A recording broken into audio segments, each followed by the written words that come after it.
Welcome to the third day of the Einstein Toolkit virtual online workshop. There are 2 people signed up at the moment for lightning talks.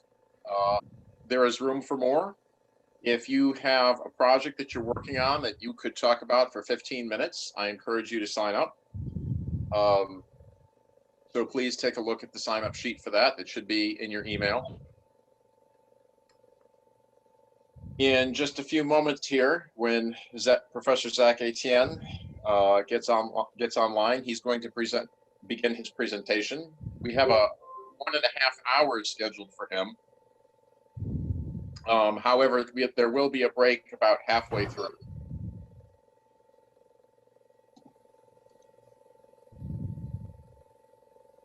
So,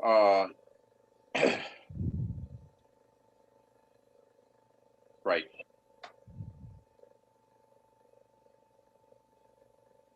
Does anybody have any questions before we begin? All right, I could hear something. Hey, Steve. Hey. Yeah, sorry, I had a weird, unexpected technical glitch with it happens. Yep. All right, just a second. Let me get even if your meeting's not in cyberspace, it can happen.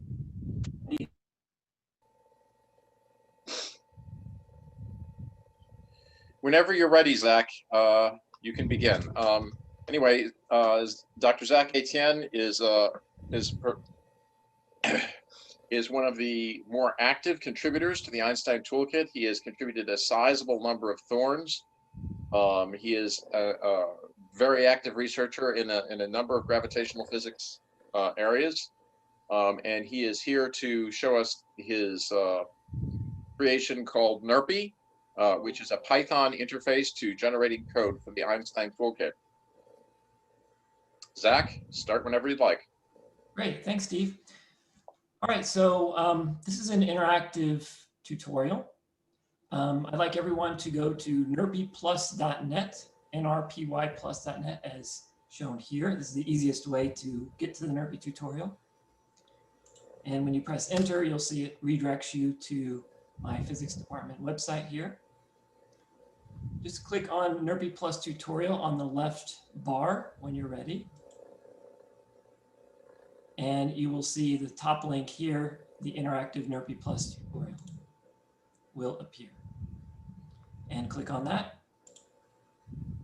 And what it will do is it will load this cloud server. It will load an instance of NRPy on a cloud server hosted by mybinder.org, which is supported by multiple big names in cloud computing, including Google and a couple other big names. They donate their some of their spare CPU cycles to host mybinder. So it's a very, very nice community resource. And you'll see when it starts up, on the upper right, you'll see how much memory you're using as compared to how much you are allowed. I have not used any of these features up here, but they look pretty cool. Repos video chat, interesting. So this is a main NRPy, the NRPy main menu. And you'll see here many, many links. Each link is to its own Jupyter notebook. NRPy, as we'll see, has a very strict style guide that all NRPy notebooks, NRPy Jupyter notebooks have to abide by. So we are going to get started by clicking here, solving the scalar wave equation with NumPy. So click on that. And you'll see I have an author list. So something that you'll notice common to all NRPy Jupyter notebooks, there is some motivation at the top, the title, author list. The notebook status is important. It tells you, how much you can trust this notebook, whether it's in a very early experimental phase or whether it's fully validated. Validation notes are given as well, just to tell you what exactly the validation entailed.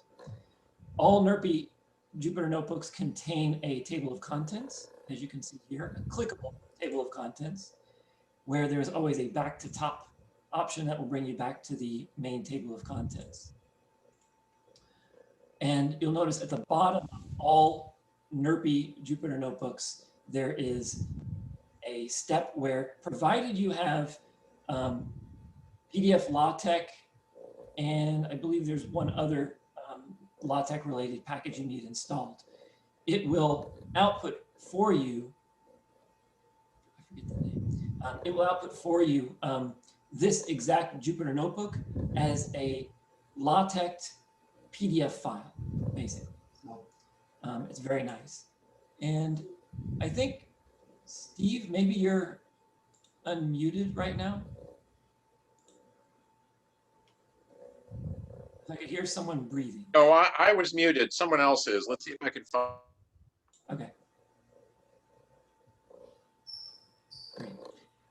All right. So what we're going to do as our first example, we're just going to use NumPy, which I think is a package many of us are familiar with. It is a numerical methods package in Python. It is used throughout data science these days. It may be the most popular package to use in the field of data science, certainly in the Python world. And since the Python world is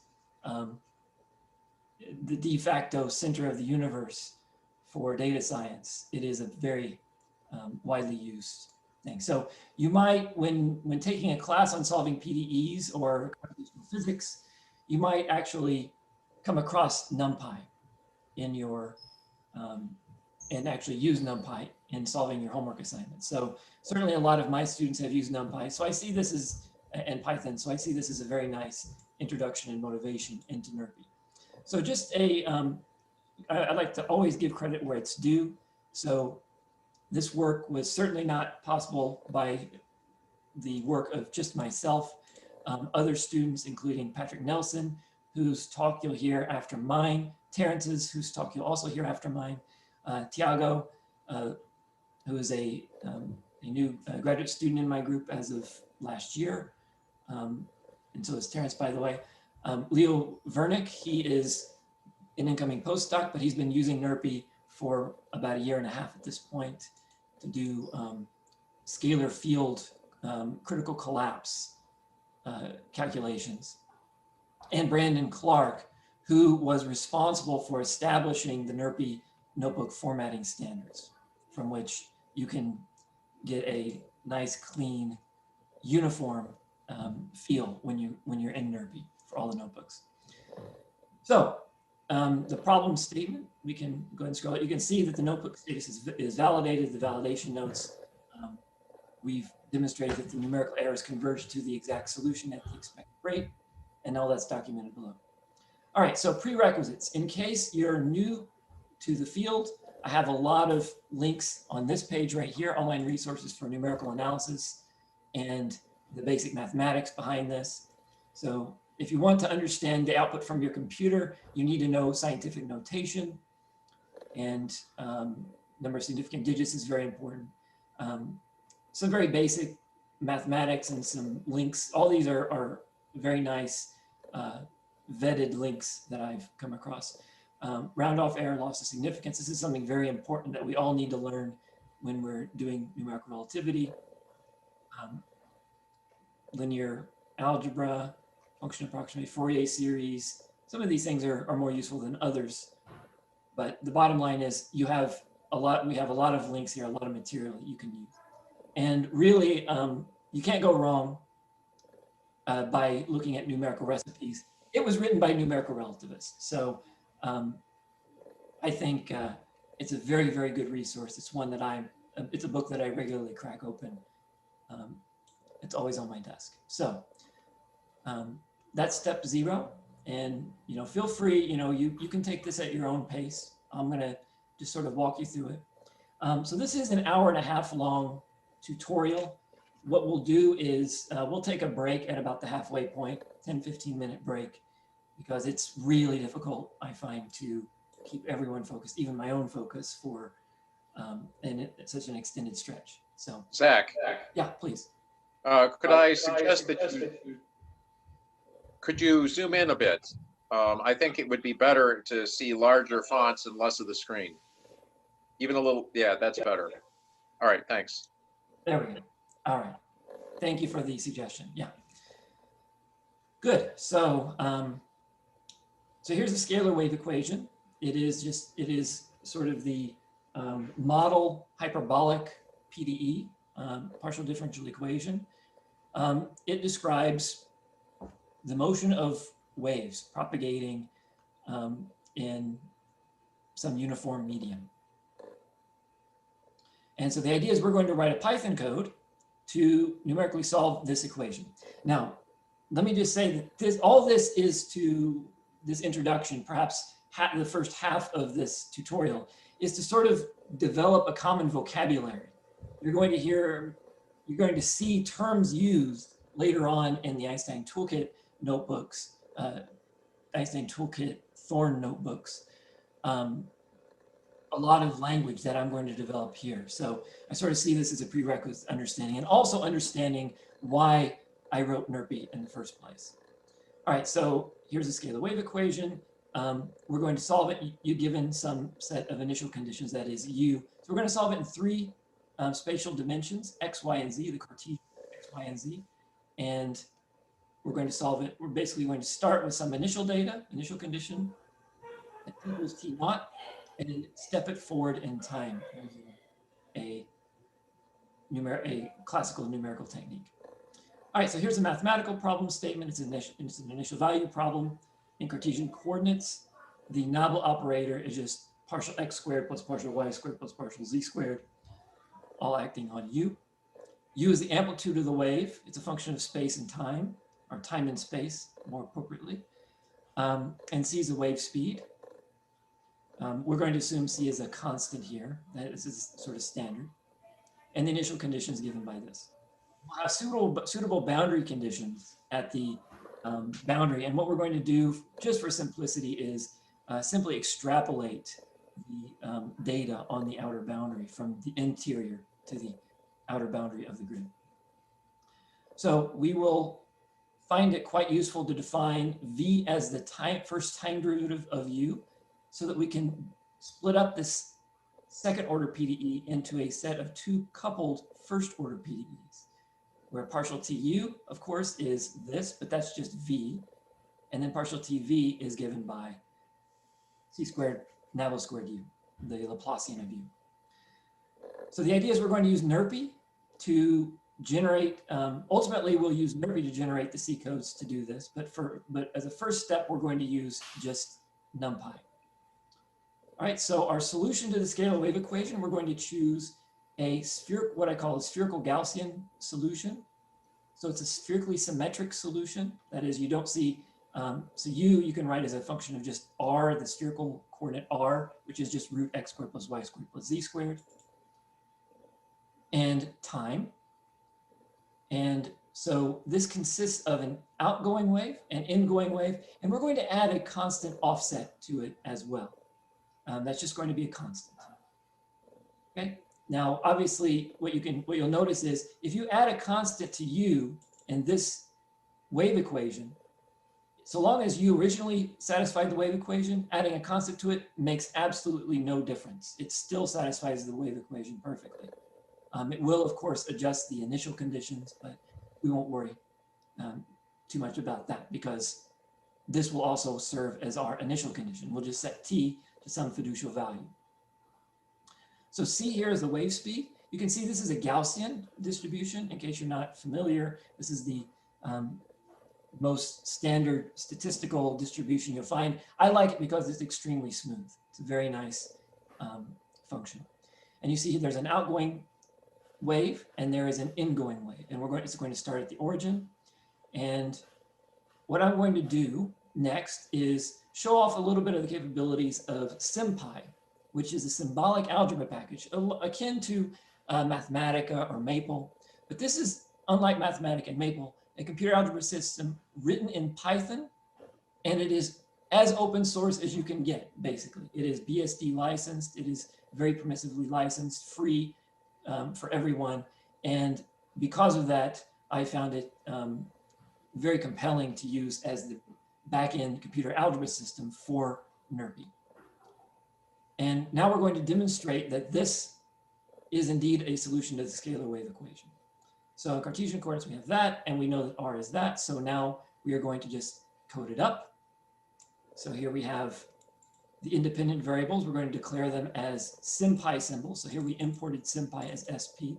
Basically, this gives you access to the SymPy namespace as SP. So SP dot, and then any function that is in SymPy. So it allows for very nice code separation. So next we're going to declare the parameters, C sigma, and I should also mention U offset as real valued symbols as well. Then we're going to define R, which of course is just the L2 norm of the 3 Cartesian components at a given point.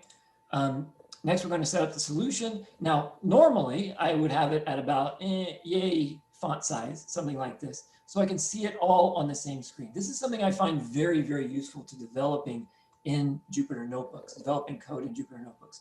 On the same screen, I can have the equation I'm trying to encode, namely this guy up here, U out, for example, and the expression typed up in Python below, all in the same field of view. So it's very easy to catch any potential errors that might arise. So first we have the outgoing wave, then we have the ingoing wave coded up, and then the exact solution just given by the sum of those.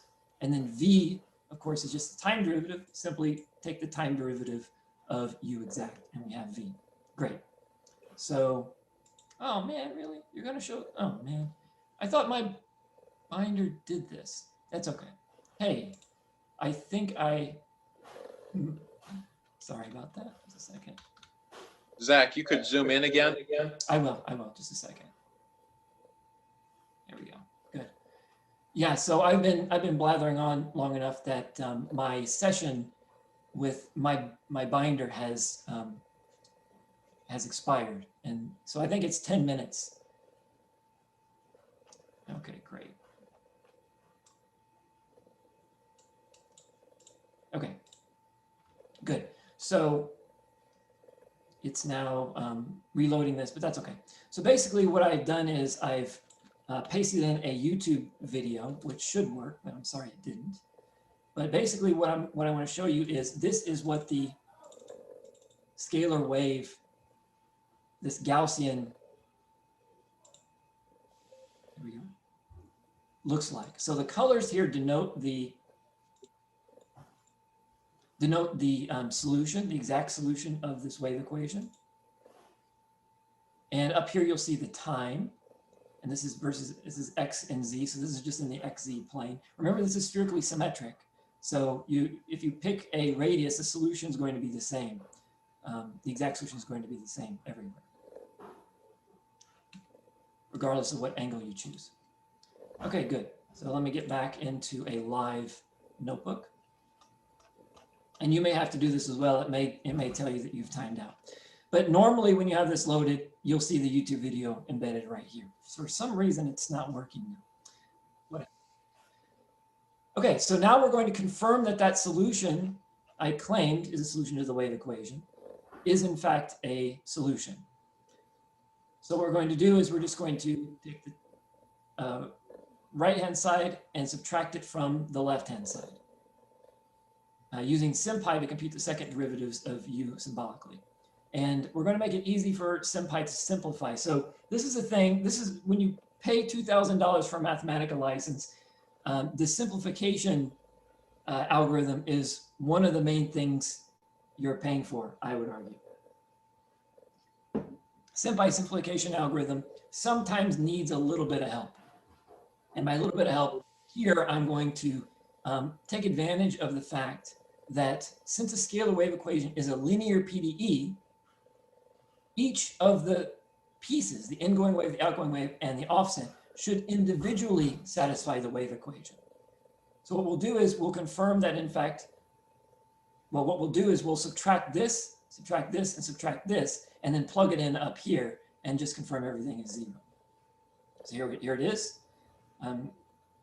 In fact, if you want, you can run all this, restart and run all cells.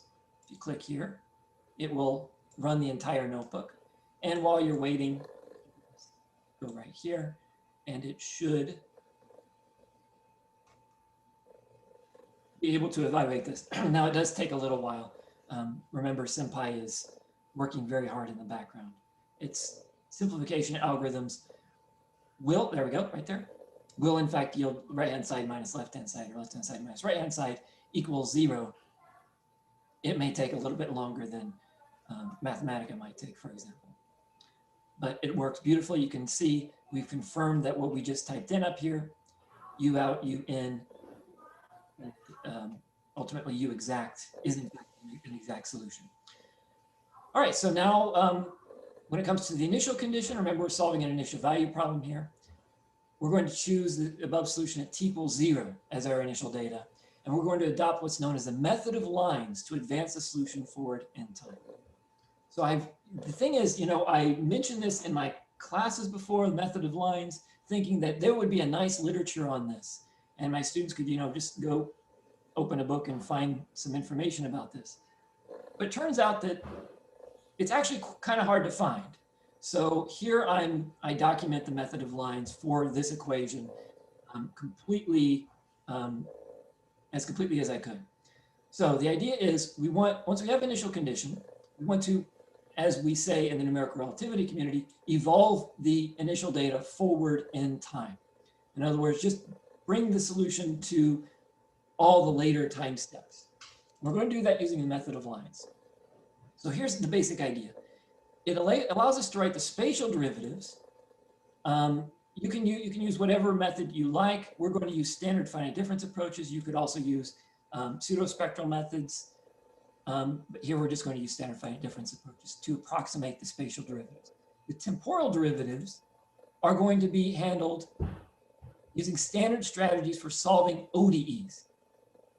So long as the initial value problem can be written in this form. We have partial t f, some vector, in this case it's just u and v, is equal to some matrix acting on f, a matrix of operators. So the operator here is the Laplacian, and this is the scalar wave equation written in this matrix form.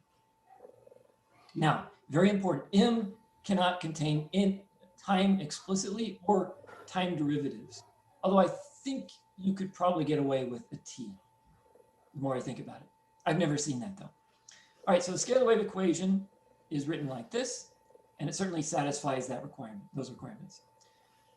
So we're going to treat the spatial derivatives, like I said, using standard finite differences, and here's how it works.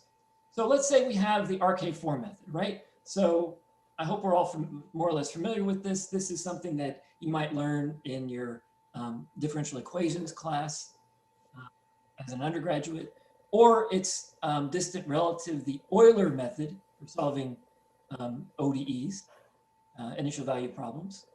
So the idea is you have a standard ODE, y prime of t is equal to some function of y and t.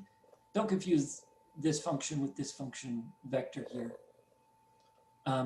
And so what you do is you evaluate these guys right here. So first you evaluate this right-hand side at the fiducial iteration n, so that could be 0, n could be 0. And then you follow through this pattern until you get to here, and then you can see that you're going to get y sub 1, the first iteration, is equal to the 0th iteration plus some linear combination of these k's, k1 through k4. So it's kind of interesting, actually. So Euler's method, we say RK4 because it's a quote-unquote fourth order method. Euler's method is known as a first order method, and it requires one evaluation of f for each step, going to yn plus 1 from yn. RK2, or Hoyne's method, or the Ralston method, all are various incarnations of RK2, requires two evaluations of this f function. And so you'll have yn plus 1 is equal to yn. There's a linear combination of k1 and k2. There's no k3 and k4. RK3 has 3. RK4 obviously has 4 k's. So here's a question. How much should RK6 have? And it just seems so obvious, right? Oh, it should have 6. But in fact, it has more than that. And it's been proven that for about higher than 4th order, this lovely pattern falls apart. And so you need more right-hand side evaluation. So RK4 is actually a very nice happy medium as a result of that, because F sometimes, as we know, can be very expensive to compute. For our case, our PDE involves 2 variables, U and V. And if you ever work this out in your ODE class for a system of 2 coupled ODEs, then this generalization will be exactly along the lines of what you expect.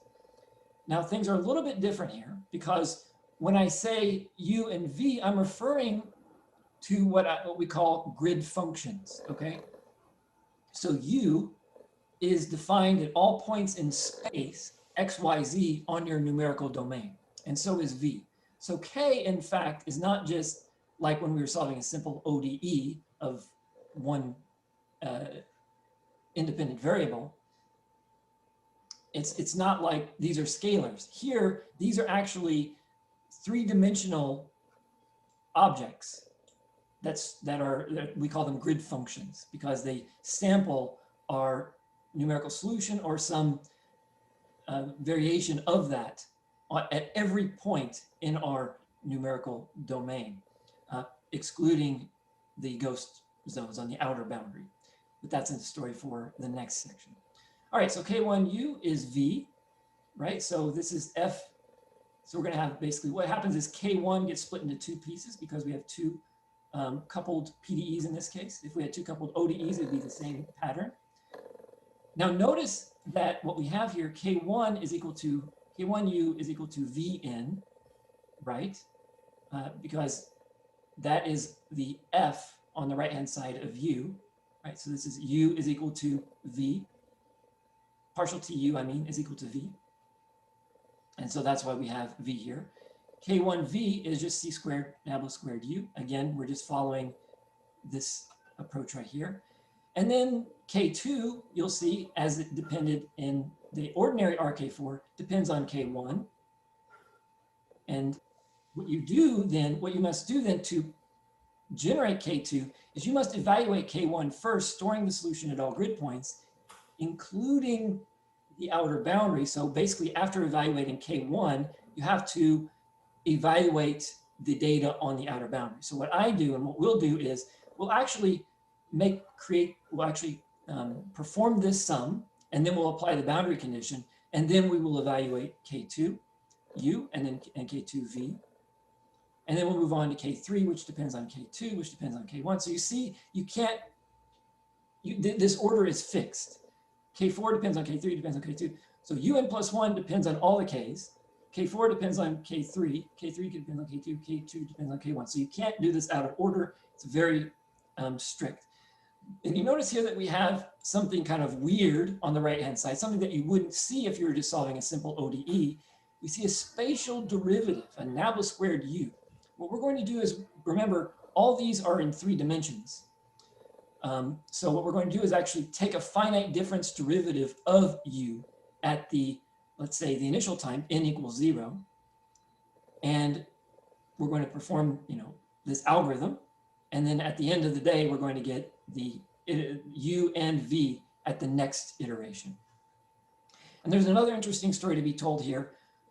This, in fact, is true. We say it's RK4, in other words, it's 4th order accurate, yet according to this, after one step, the error is to the 5th power on the time step delta t.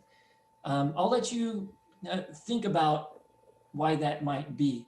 The answer is a little bit subtle, but let's keep moving. All right, so again, the idea is we're given initial data U at time iteration 0, V at iteration 0, n equals 0. We can get U at iteration 1 and V at iteration 1 by just applying this straightforward approach. All right, so let's go to our implementation of this. Now that we have sort of basic idea what method of lines is, let's talk a little bit about the basic algorithm that we're going to implement in pure NumPy. So we're going to do just a couple of important definitions, a couple of important definitions. The notion of a grid function. Remember, that's just a numerical solution at a given instant in time on a three-dimensional numerical grid is a grid function, okay? That is, we're going to have one for u, one for v, and it turns out we're going to need a lot of temporaries for the k's as we go along. It is possible to make it more efficient, and actually I should add that as a exercise to the student. All right, so first we're going to set up our numerical grid and the free parameters. Then we're going to allocate memory for the grid functions, including all the temporary storage. We're going to set grid function values to the initial data, and then we're going to step the system forward in time using this algorithm right here I just outlined. And at each RK substep, we have to evaluate the right-hand sides, which are these guys on the right-hand side, appropriately enough, of these Ks. And then we're going to have to apply boundary conditions, because if you think about it, when you take a finite difference derivative of u that's centered, you are only going to be able to evaluate that on the interior of the grid, where that finite difference stencil reaches beyond the outer boundary. You can no longer update this expression. So what we'll do is we'll apply boundary conditions to fill those data in. Okay. And there's also a diagnostic that will output as well. Okay, so we're next going to set up the numerical grid and free parameters as promised. So what we're going to do is we're going to choose a cell-centered grid. So you'll notice that near the origin, we do not include xi. So, okay, let me see here. Coordinate points x, y, and z directions respectively. They're going to have nx by ny by nz. So this is a rectangular prism in general of a numerical domain. The grid's uniform, so we can describe the x coordinate of any grid point with a single integer I, and the same holds true for y and z, which will use integers j and k respectively. So we'll label each grid point x sub I, y sub j, and z sub k. We're going to choose a cell-centered grid that avoids the origin. Now we want to avoid the origin because you'll notice in our initial condition that we're dividing by r. Now, if our numerical code, well, if finite difference arithmetic were smarter, we wouldn't have to worry about this, because really it's just at time 0, it's just r divided by r, 0 divided by 0. But we would first take the limit and do this appropriately if we were doing this by hand. But unfortunately, we don't have that ability. So what we'll do is instead just choose a numerical grid that never samples the r equals 0 point. So that's why we're avoiding r equals 0 here. There are certain tricks that you can apply, and I think the usual approach in other Einstein toolkit thorns is to instead apply one of those special tricks. But here we're just going to apply this trick. All right, so if you look at how this is set up, the general expression is given by the minimum value of x of your domain, and plus I minus the number of ghost zones. We're going to be using fourth order finite differences, and we'll go over that very soon. And we'll see that the number of ghost zones associated with that is 2. The stencil width is a total of 5 points, including the center. And so the number of ghost zones is 2 from any grid point where we're evaluating the derivative.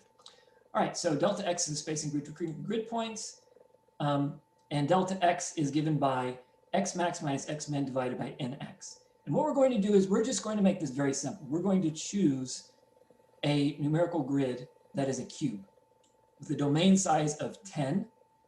X min is minus domain size, x max is plus domain size, y min is also minus domain size, etc. So delta x equals delta y equals delta z equals this. X minus max x min minus divided by nx. All right, so now we're going to start writing the code. Based on what we've developed here, we're going to set up the numerical grid. The domain size we're going to set to 1, which is a very, very boring thing. Unfortunately, this code, as we'll see, is so slow that we can't do very much very interesting with it. If we reduce the dimensionality, it would run a lot faster. We might be able to do more interesting things with it. But again, the point here is to motivate the use of NRPy and motivate the use of, well, motivate us to get out of the pure Python coding mindset and into something that is going to perform reasonably well, not just for the scalar wave equation, but for goodness sake, Einstein's equations of general relativity, which are far, far more computationally costly.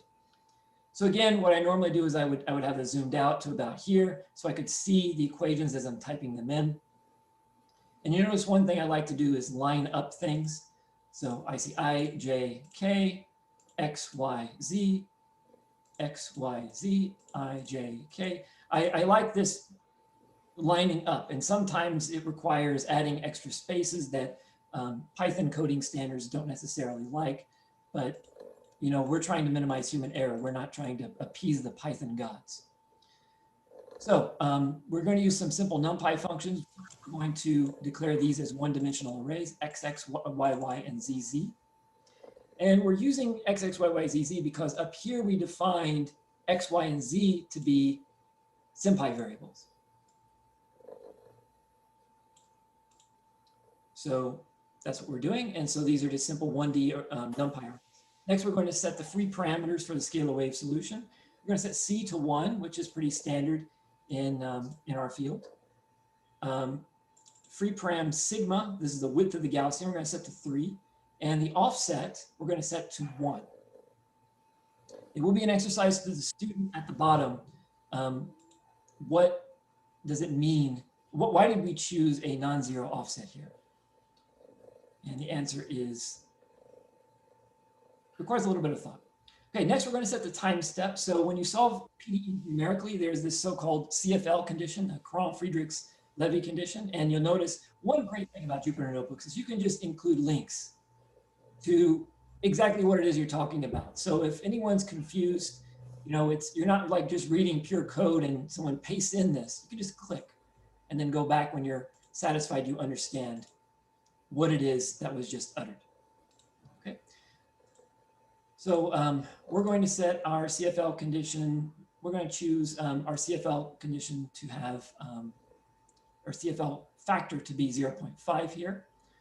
And to have proper units, you have to have, so we're looking at the minimum between x, dx, dy, and dz, and you have to divide by the wave speed in order for this to be proper units. And we're going to set the final time to half the domain size. So what we're going to do is in our actual code where we solve this equation, we're going to output the data at the origin. That just also, it's a convenient place because it happens to be the point that's farthest from the outer boundary. Because our outer boundary conditions, as we'll see, are very crude and approximate, what you will find, spoiler alert, is that if you continue the simulation, let's say instead of 0.5 to 1.5 or 2.5, that the approximation, the outer boundary approximation will start to dominate the numerical error. That is because we're choosing a very crude outer boundary condition. And in numerical relativity, we do not have excellent boundary conditions for our numerical relativity simulations. So the usual trick is to choose something like an outgoing wave boundary condition, also known as a Sommerfeld or radiation boundary condition, and couple that to grids, the outer grids with outer boundaries very, very far away. That we're able to do that, for example, with Carpet, which allows us to choose coarser and coarser AMR grids such that we can push that outer boundary extremely far away. Basically, you could even choose the outer boundary to be out of causal contact from the interior region of your grid where you're, say, modeling the orbits of two black holes and measuring the gravitational waves, maybe 100 times that orbital separation away, and then you just push the outer boundary to 1,000 times that or something.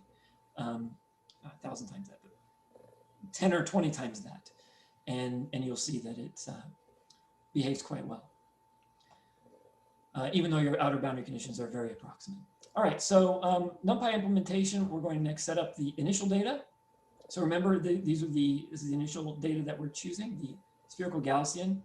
And what I'm going to do here is a little bit hackish. The first thing I did was I just used SymPy, and I replaced all the SymPy variables R, T, and what have you with the actual values at the coordinate locations. The problem is that was excruciatingly slow. So what I did instead was output this as a string, the SymPy expression as a string, and just did some string manipulation. This is really hacky. It's not something that you would ever do in NRPy, that's for sure. But it's just something I did to make this code run fast enough to where I'm not pulling out all of my hair. So that's basically what I did. There was also some by hand optimizations as well. But you can see it's kind of an ugly expression, both of them.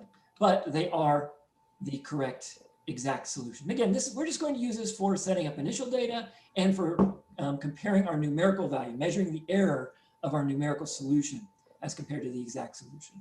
So here we create a loop for given the exact solution at all points. And I wrote this in a somewhat optimized way. Something very important, I don't know, how could I skip that over? Did I skip that over?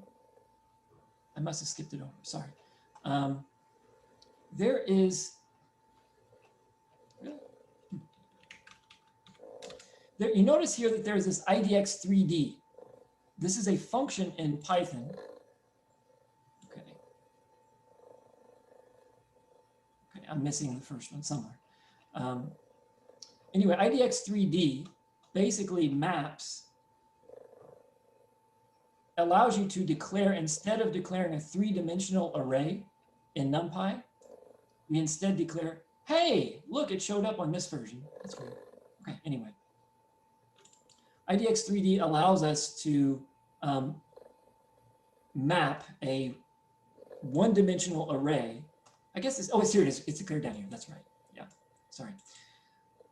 So this is done in the Einstein toolkit extensively, and also it's done in native NRPy codes. So instead of declaring a multi-dimensional array, like a 3D array, which are pains in the butt and not well supported by every language, certainly not consistently supported by different languages, we're instead going to declare U and V as 1-dimensional arrays, each with the requisite number of grid points that you would need to store the 3 dimensions of data. And so to access an arbitrary point, you're just going to call this simple function.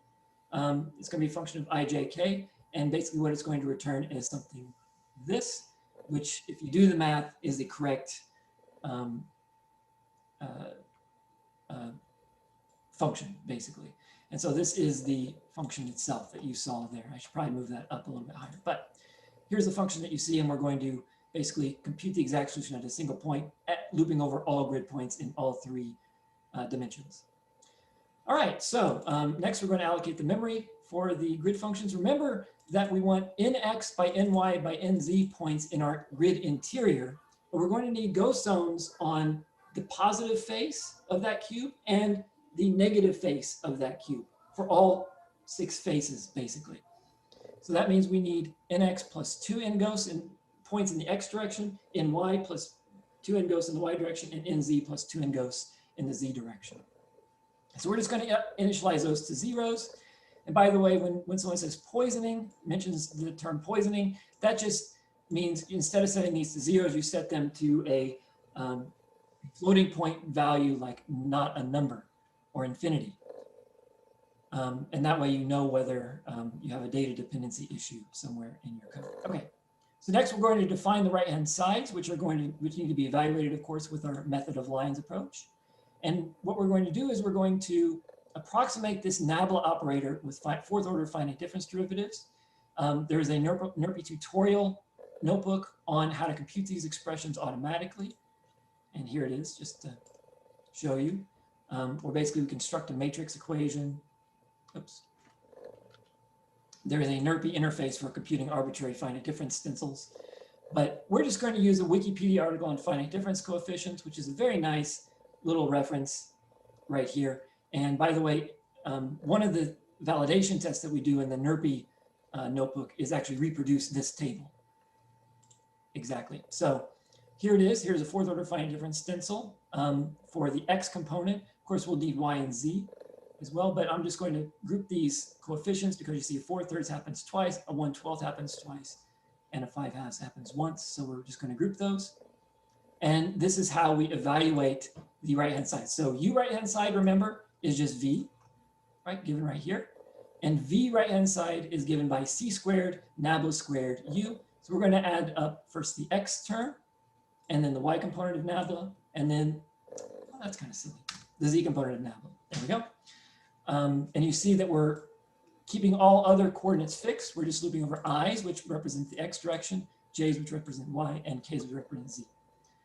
All right, now the boundary conditions, okay? So what we're going to do is we're going to apply quadratic extrapolation. So we're just going to, if you know about Lagrange polynomial interpolation, well, this is just using the same basic approach, but to extrapolate. It is the cause, Lagrange polynomial extrapolation is the cause of countless some billions and trillions of dollars lost in the stock market because people think that past performance will indicate future gains. And they just use a polynomial extrapolation to, it's called technical analysis. Yes. Yeah. Hey, Zach. Yeah, sorry. This is right about your halfway mark. Thank you, thank you. And I'm getting very close. Okay. How about we do 5 more minutes and then we'll take a break, okay? All right, so the boundary conditions, and here I have an animation showing off. So I do this using a particular looping structure. And Leo Wernick actually created this very nice animation to show exactly what this loop structure is doing, at least in 2 dimensions. And you can see what it does. It first fills in the X point, minimum, face maximum, and then the Y minimum, maximum, and just continues looping through. You can see the green points getting filled as it goes. I guess it's doing here the Y direction first. Doesn't matter. So that's basically how that works. The method of lines, we've already gone through that. What we're going to do is we're going to declare grid functions for all these Ks, and also something just to keep track of what goes into these F functions. Okay, so we're going to have a couple of temp variables and then one for each of the Ks for each of the grid functions U and V. And then here is the our case step where we evaluate the right-hand side. And then we compute the inputs into K2, which you can see right here should be 1/2 delta TK1. Here it is, 1/2 delta TK1 plus the input value yn. So this could be the initial data, for example. And that's true for U and V. And then we're going to apply the extrapolation boundary conditions on what is going to go into this function F for K2. And then we evaluate the right-hand sides again. Basically, we're going to evaluate now this right-hand side over here for K2. And then we're going to compute the inputs into K3, and we're going to move on. And then we do the same thing for K4. And then the main driver function, we'll get into that after the break. So I will pause here. Let's take some minutes break, and I will also take a little break myself. Shall we reconvene in how long? 10 minutes? Let's start at 10. Okay, great. We'll start at the top of the hour.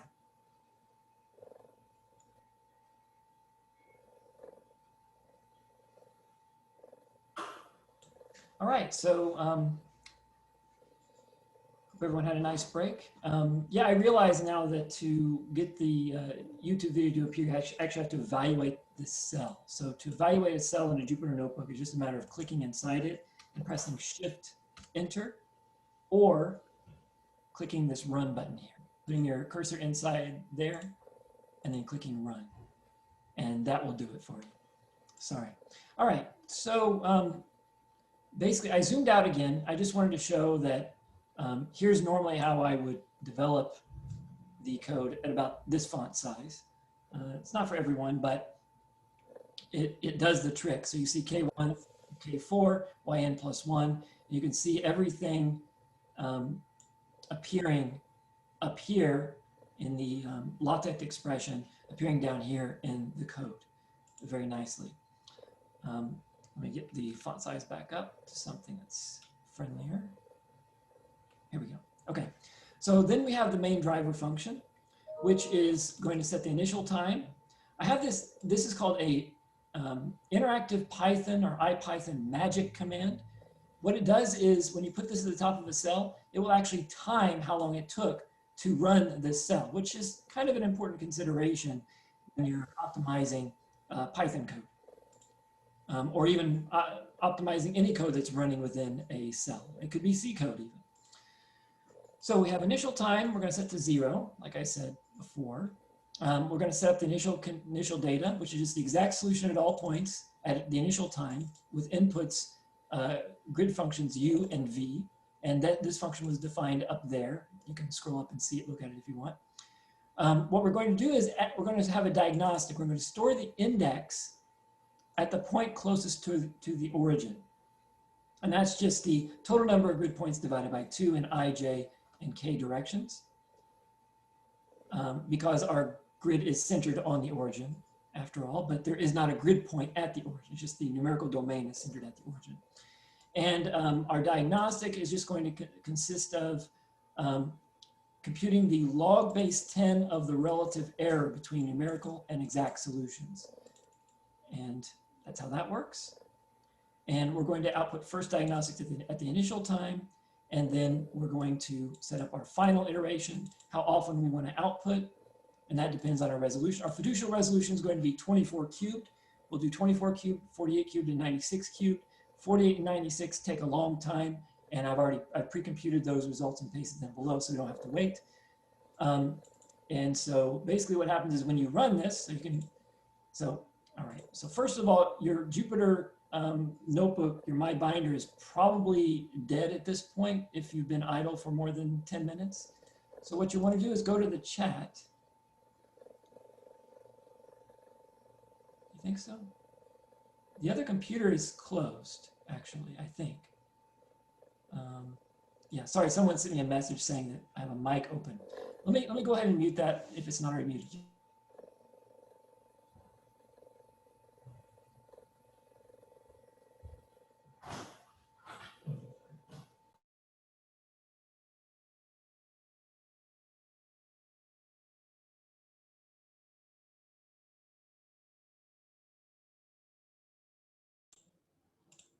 Okay, I think that's better. All right, sorry about that. Gee whiz.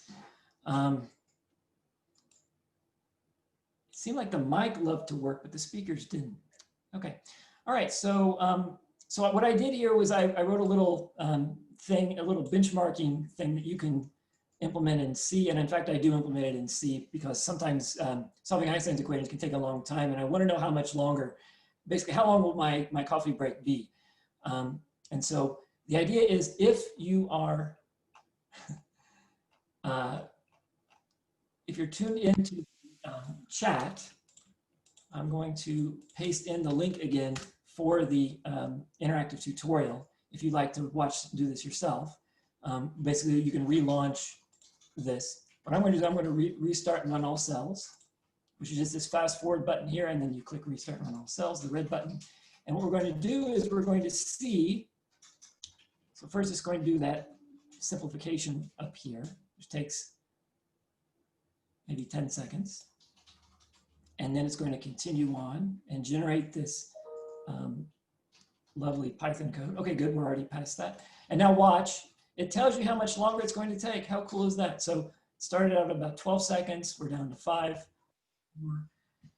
It's almost like we're launching a space shuttle here. Great, so it integrated, and here are the results that it generated. It also output these results to a file. I call it output experiment at resolution something cubed. But what I did was I ran this notebook at 3 different resolutions, 24 cubed, 48, and 96 cubed. And you'll notice the code is slow. And let me just point out that it's ridiculously slow. It takes 16 seconds to complete roughly, and you can see the time for this entire code cell took about 15.2 seconds. So if you double the resolution to 48 cubed, the domain size fixed, the number of grid points increases by a factor of 8, and the time step reduces by a factor of 2. That's the CFL criterion. So the total cost is about 16 times higher.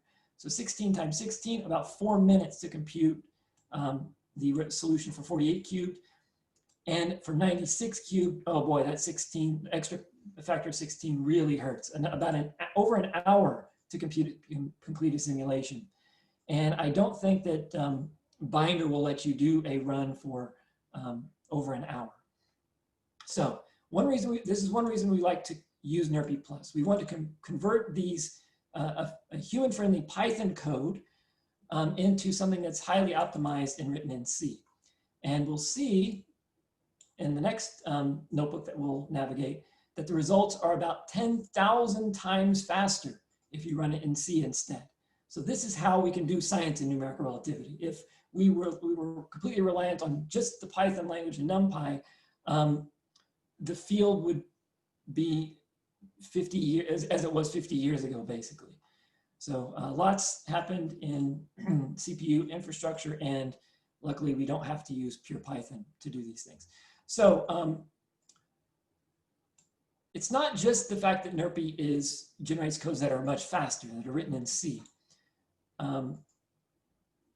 There are also a number of other very nice advantages to NRPy.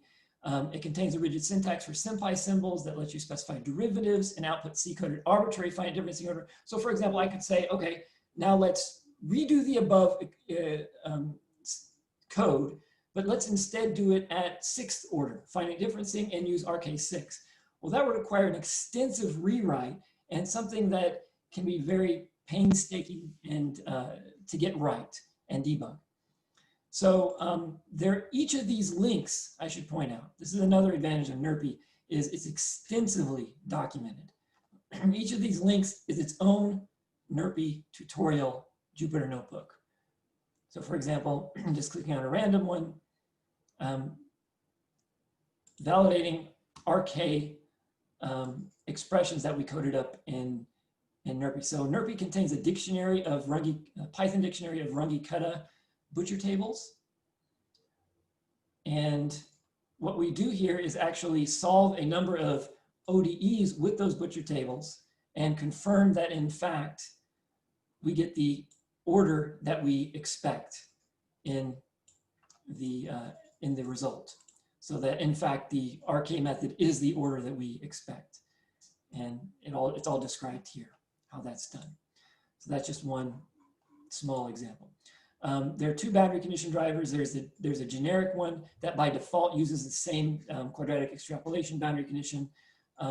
Terrence, who will be giving a talk very soon, has actually done a lot of work on implementing the Sommerfeld boundary conditions, which is kind of a clone of what NuRAD does. And NRPy provides support for solving this equation stably in curvilinear coordinates, and even, of course, Cartesian, spherical-like, cylindrical-like, prolate, spheroidal-like coordinates, you name it. It supports those. So let's see. I wanted to go next to, let me see if this is the right one. It's just generating the C code. All right, so let's go back to the main menu. We're going to scroll down to a scalar wave equation. There's a start to finish example, which is numerically solving the scalar wave equation, a complete C code. And I'll see if I can paste that into the chat in case you want to access this directly. We're not going to spend a lot of time on this, but I just wanted to, come on. Select all, paste. No. Copy. Okay, there we go. All right. Okay, there you go. If you want to access this directly, there it is, the start to finish Cartesian modules, which does exactly the same thing, almost. I mean, there are a couple of things like I let the simulation go.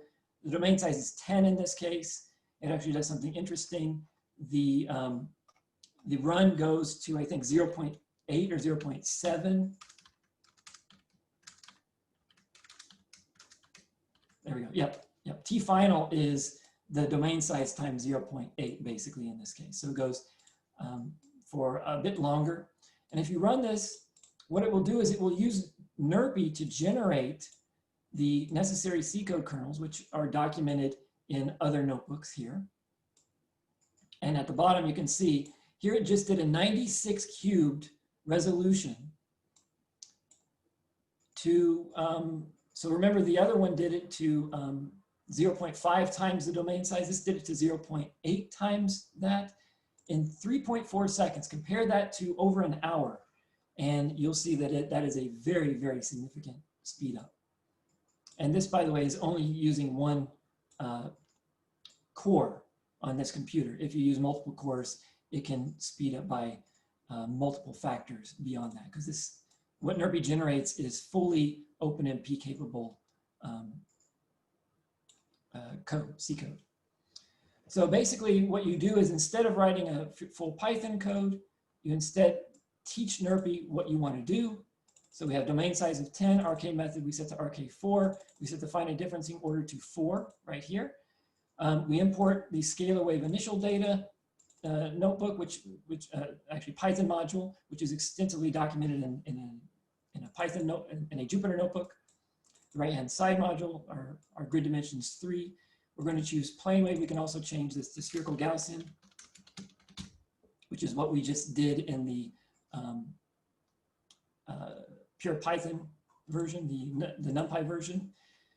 Here we set up the scalar wave right-hand sides, the C expressions, sorry, the SymPy expressions.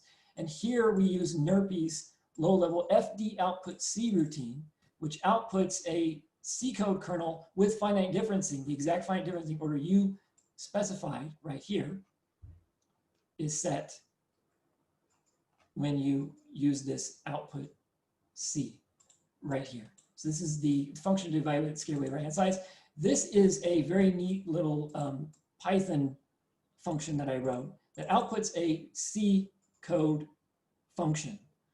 So the function is RHS eval. Here are the input parameters. Here is what goes in the body equals. And you can also specify loop options. So basically, by default, if you will, you can assume that there is a loop inside the body, and the loop is going to be over interior points, and we're going to enable single instruction multiple data intrinsics. And if you want to see what this looks like, oh, I see, okay. What the code looks like, either you can run that and then look at the output, or you can just look at this. So for example, if we did this is just a 1D scalar wave equation. This is not using SIMD, but we can go down here. Here's an SIMD example for 3D with 10th order finite difference stencils. Again, you can choose whatever even number you like here, so long as it's greater than 0. And you can see it's actually reading using these C macros, which are macros to SIMD intrinsics. If this sounds complicated to you, the bottom line is what this allows you to do is evaluate multiple grid points in each CPU cycle. If you have a modern CPU, then it will allow you to update 4 grid points at once in double precision. If you have an exotic, very recent, certain Intel chip, you can do 8 at once, but the speed up isn't quite double that of 4. So anyway, you can run this if you like, again, and it only takes a few seconds to run the whole thing. So it actually ran it in 48, 64, and 96 cube resolution. And here we show the convergence. So this is something that I sort of skipped over in my previous one. The error analysis, which is very important. I actually pre-computed, again, the 24 cube, 48 cube, and 96 cube results. Here is a description of how you do a standard error analysis in numerical relativity or in general numerical analysis. So basically, when you double the resolution, if you're taking the log base 10 of the relative error, the error should drop by 1.2 on a logarithmic plot. And then when you quadruple the resolution, it's 2.4 naturally. And so basically what I did was I plotted this, assuming that these logarithmic drops are as they should be, and we should see a perfect overlap between the 3 resolutions. And we do, except at time 0, where we're not dominated by this truncation error, the error in our finite differencing or time stepping, but instead the initial condition, which is known to 16 significant digits. So there's some exercises to students down here if you like. You can output this notebook to LaTeX formatted PDF if, in fact, you have the PDF LaTeX installed, which is not installed on here, but it's something you can work out for yourself. Okay, so at the bottom of this notebook, we demonstrate fourth order convergence, just like we did in the other notebook. And that's going 64, just looking at 64 versus 48. In this one, of course, we looked at 3 different resolutions and they all overlap very beautifully. All right, so now we're on to the very last bit. So we only have about 7 more minutes. We're going to go over ID scalar wave NRPy. So this is writing 2 Einstein toolkit thorns for solving the scalar wave equation. So first, let's look at the ID scalar wave NRPy. Again, I'm just going from the main table of contents here of NRPy. So I have to give special thanks to Patrick Nelson, whose name I forgot to put on here, Terence Pierre-Jacques, who modernized this infrastructure, these thorns. After about a year of development of NRPy, a lot of internals have been automated and done better. And so Terence updated this to a more modern version of NRPy. And basically what this does is it constructs Einstein toolkit thorn for setting up the scalar wave initial data using NRPy. So what we do is we add some options, whether you want to do plane wave or spherical Gaussian. And I believe this will output both as options in your runtime options. So either you choose, so a plane wave is just a monochromatic wave that propagates in one direction along your grid. I think it's along the diagonal, XYZ diagonal. Spherical Gaussian is exactly as I described before. We register grid functions in NRPy, which do exist in the toolkit. X, Y, and Z are grid functions in the toolkit. We're also going to register some grid functions specific to this thorn, or specific actually to the wave toy NRPy thorn, U, U, and VV, to represent the solution and its time derivative.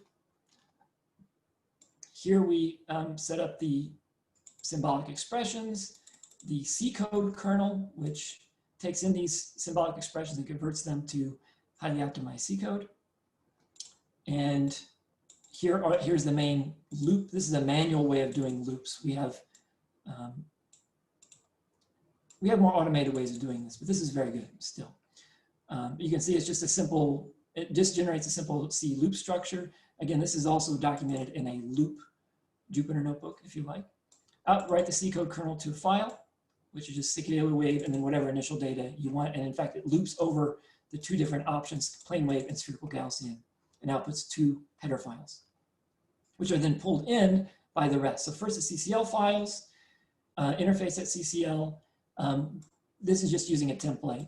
We're not actually outputting any grid functions for this thorn because it's just an initial data thorn. It's going to depend on wave toy NRPy, as you can see here, which does actually declare the grid functions. And here we have an automated param.ccl generation interface, which sets up your parameters. And actually there's a link here to the official Einstein toolkit documentation to learn more about what param.ccl does. This is all rather automated. There's not a lot you need to modify, maybe a little bit right here, just to indicate what it shares. Einstein toolkit thorns, the other Einstein toolkit thorn and thorns, I guess. So it depends on grid and wave toy NRPy's wave speed parameter. Initial data type is automatically generated here. All right, schedule.ccl. So this is just based off of what already exists in the toolkit. There are multiple wave toy codes, so this is just a template. We do want to generalize this and add reads and writes to this, which will not be a very difficult thing once we teach NRPy about these functions it's creating. And that is an in-progress thing. We just started our new Einstein Toolkit grant, and that is one of the goals of the grant. So stay tuned, it will be there soon. I have a little function here that appends the C files as we create them to this make code definition, which is kind of like a make file, sort of, for Einstein Toolkit thorns. And it basically appends it as you write to it. So we're writing to initialdata.c. Here is the basic code, and we're including the files that we just generated, the C code functions that we just generated into the C code. And then we write finally the make code definition. This is just kind of a standard thing. And finally, we output this to a LaTeX PDF file. All right, finally, wave toy NRPy, which is a little bit more complicated, but it's all pretty well documented again. So you set up your ETK directory for various Python files. So this is written very similarly to how by call is written. The issue with by call is because we generate the BSSN, the Einstein's equations and the BSSN formulation in multiple finite differencing orders, if you were to generate all the codes by call is comprised of, in serial, it would take a very long time. So what we do here is, instead of just running the Python code directly from the Jupyter Notebook, we instead write it to the subdirectory. And then we call these functions from a multi-processing context. So we can actually generate the C code kernels in parallel. And I'll show you what that means. I'm going to run it now. This is something you can't do in Mathematica, by the way. Oh, wow, that was quick. Let me see, where did it generate the code?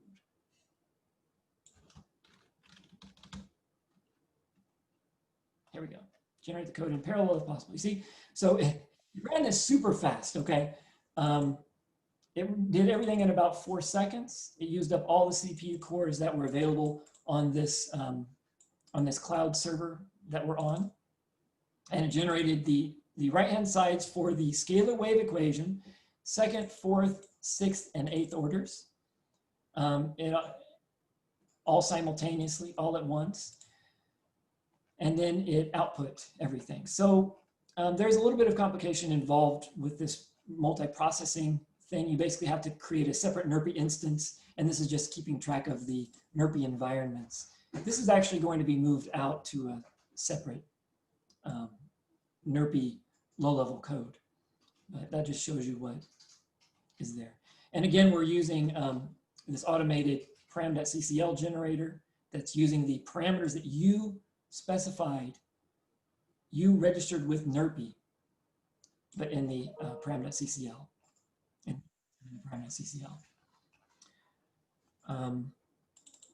There's a little bit of hand coding here. We don't support like multiple options for parameters. So this is how this is done right here. Slightly clunky right now, but it is in progress to make it much more elegant. The interface.ccl does in fact use the list of grid functions that you declared. You need a few other things like the new rad, linkages to new rad, and the boundary conditions and the symmetry stuff. But again, we build on examples mostly when we're writing codes, even Einstein Toolkit, even in the case of Einstein Toolkit. And again, your schedule.ccl file right here based on other codes. And this is actually kind of nice. It looks like we've modernized this a little bit, but by hand. This should be doable automatically with NRPy because it does have enough information to know that U right-hand side and VV right-hand side are being updated in the interior in this function. It does know that. It's just a matter of telling it to set up the reads and writes appropriately. And finally, the C driver function, we output the NRPy logo when you start up the code and register symmetries. Basically, these are all the core driver functions that you need to do an evolution, whether it be the scalar wave equation or the BSSN system of equations. Terrence did a number of convergence tests on this latest code, demonstrating beautiful fourth order convergence with RK4 and fourth order finite differencing, eighth order convergence with eighth order finite differencing, and RK8 that's built into the Einstein Toolkit's method of Lines thorn, which you can read more about. Here is a monochromatic plane wave shown over the entire grid domain. Notice that it's moving, I believe it's moving, yes, it's moving from the left to the right. The new rad boundary condition assumes an outgoing wave. So naturally, with the ingoing part, it's going to look pretty wonky at the outer boundary because we're violating that assumption. There's an ingoing wave at the boundary here. It's kind of neat to see this. I really like that. And here's a spherical Gaussian output, fourth order convergence with RK4 and fourth order finite differencing, eighth order with RK8 and eighth order finite differencing. And whew, that's all we have. I hope that you found this at least somewhat instructive. I think there's still, as indicated, work to do in terms of getting NRPy, making NRPy friendlier even still to the Einstein toolkit. But for now, it certainly does the job. There are multiple Einstein toolkit thorns now that are written using NRPy plus. They're the bi-call thorns, which solve Einstein's equations, the right-hand side, divides right-hand sides of Einstein's equations, and also, of course, Fishbone Moncrief. Terrence will soon be telling us a little bit about his Maxwell equation solver in the toolkit. And Patrick will be telling us about his clone of Weil scale 4, which was originally written with Crank and using Mathematica, but here we made a clone of that using NRPy. So I think I'm out of time. Sorry if I ran a little bit over. And that's all I have. Thanks. Virtual clapping. Thank you. So we're going to take about a 5-minute break, and then we're going to hear more about research at West Virginia University. Two of Zach's students will come and give us 15-minute talks. So anyway, take a quick bathroom break. 5 minutes from now, at 10:33, I guess we'll resume. See you then.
Hello and welcome back. Zach, are you there?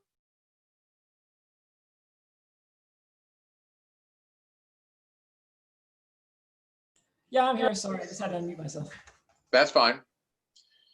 So the next thing we would like to have is 2 short talks by your students. Oh, you know what? We never did questions for your talk. Does anybody have questions for Zach? If you do, please please raise your hand or say something in the chat, please. We flew through at light speed there. Yeah. Sorry, there's a lot of material. Yeah, it's possibly people are just a little overwhelmed. Yep, it's fine. I mean, it's designed to be somewhat standalone, so I just wanted to sort of show off what is there, and if anyone would like to take a closer look, yeah, you know where to find it. All right, I'm not seeing any questions right now, so would you like to go ahead and introduce your, oh, here's a question. Why is NumPy still many times slower than NRPy Plus? Okay, so NumPy is using Python to evaluate the floating point arithmetic, which in turn is an interpreted language.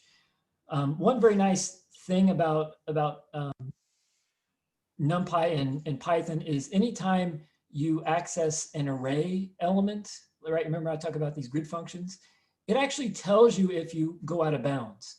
That's not true when you're writing in C, unless you add extra checks in your C code. So basically, by running through an interpreter, it is far, far, far slower. NRPy, on the other hand, outputs highly optimized C codes. So it is the code that NRPy generates is being evaluated at the CPU level about as optimally as you should ever dare to implement it.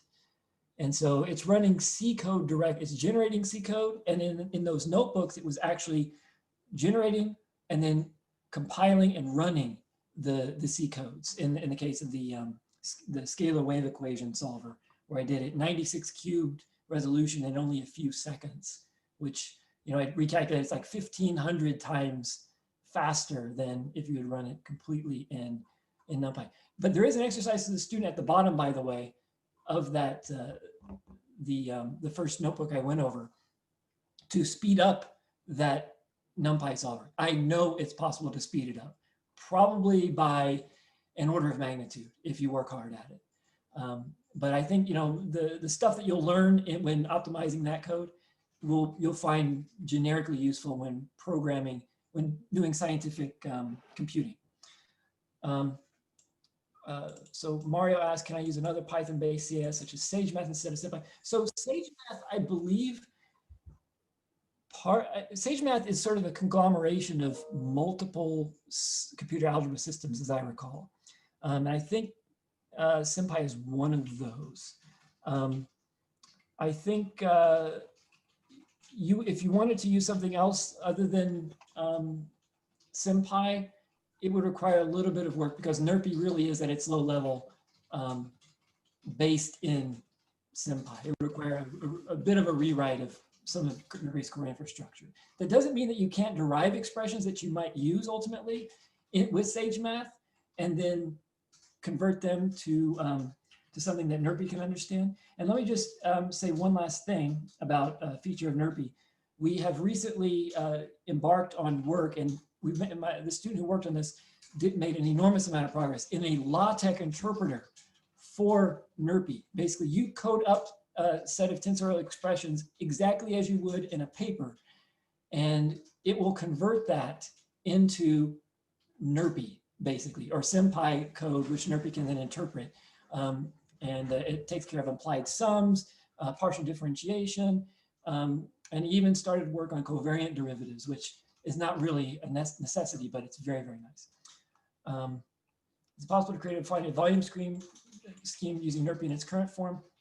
Yes, in fact, there are 2 examples of using NRPy. There is a NRPy IGM code written by my incoming postdoc Leo that that uses NRPy to generate Illinois GRMHD. That was very much in progress work. There is a NRPy giraffe that Patrick is actively working on right now. That's in the NRPy tutorial. And it uses NRPy to generate certain expressions that are otherwise painstaking to write by hand and in direct C code. So yes, and we're going to be improving upon that in the near future too. Okay, there's another question in chat, but I'm going to encourage you, Zach, to answer that one offline so that we can move on to the student talks.